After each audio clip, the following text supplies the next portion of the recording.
Hello guys, আসসালামু আলাইকুম। কি অবস্থা তোমাদের সবার? আল্লাহর রহমতে এখন আমি অনেক ভালো আছি। তো welcome to my daily blog and welcome to my back to channel.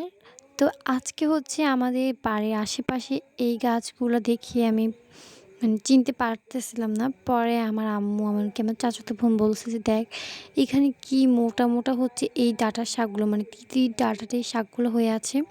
নিয়ে গিয়ে যেতে পারি।" তো গ্রামে থাকার একটাই কারণ মানে একটাই হচ্ছে আনন্দ, সেটা হচ্ছে গ্রামে যদি কখনো আপনি মানে ঘরে যদি সবজি বা মাছ মাংস কিছুই না থাকে, একটু গ্রামটা একটু হচ্ছে রাউন্ড দিয়ে আসলে কিছু না কিছু আপনি পেয়ে যাবেন। তো যাই হোক, আজকে হচ্ছে এখানে আমরা অনেকগুলো তিতির ডাঁটা পেয়েছি।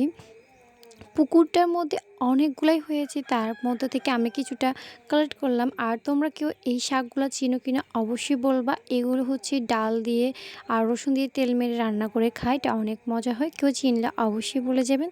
তো আজকের মতন এখানেই। তো সবাই ভালো থাকবেন, সুস্থ থাকবেন। খুদা হাফেজ।